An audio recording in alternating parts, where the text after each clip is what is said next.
I'm Jenoa. And we're having the sex talk in the pool at Palm Springs. The topic of this is online dating part 3, and it's a question from a friend of Mo's. Who wants to know her person that she's dating who she's never met. Online they met, and they've been dating long distance for 2 years. All of a sudden just up and vanished and won't return any of her emails, texts, calls, or anything. Okay. I think that's kind of common these days that people have online relationships with people they've never met. That happens. But the thing is, a friend of mine, her mother is about 80, and her relationship advice for online or otherwise is that you don't really know a person until you've spent every season with them. I love that. That means that's great. With them, not online, but actually in person.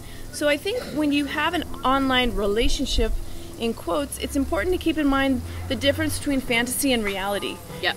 And what you have is an online relationship, which never extends beyond online. And you don't really know what they're like. Like, what are they like in the morning when you get out of bed? What are they like when they get upset? What are they like when they're depressed? Or are they depressed? Maybe they're depressed 8 hours out of the day. You don't really know them in real time. And I think that doesn't really serve to be a real relationship in my book. No, they are something for sure, and they can be a really important person in your life, but they're not a relationship in a traditional sense, and you cannot rely on them because you actually don't really know them in a physical way.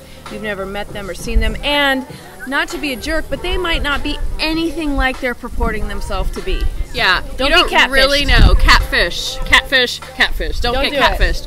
And you just don't really know, and it almost reminds me of like a therapeutic relationship. Like, this person might be providing you support, it might be providing you like ego boost and self-esteem boost and all of those things, but they're not someone that you're really in a real relationship with. That's right, and that's important to remember, because the fantasy of it can really kind of suck you in, because it's not real. You can fill in the gaps with your best favorite stuff, and your it's just greatest not real. Imaginations. Yeah, but that's not really them, and you don't really know them until you've met them in real life, spent time with them in real life, and that's important to remember. And it's not to say there's not room for online relationships, but you have to be really clear about what they are. And I like the way you said therapeutic relationship, because there's a lot of boundaries there. And there's a lot of good stuff that you can get from meeting someone online and talking to them. And you know, maybe you guys have a lot in common, but it does not equal a real, true relationship. No.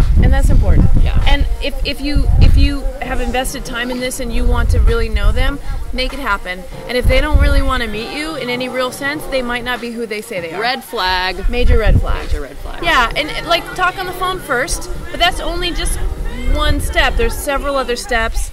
Make sure that they are really who they say they are. Yeah. Before ever calling it a true relationship. Yeah. Online dating part 3 here on The Sex Talk.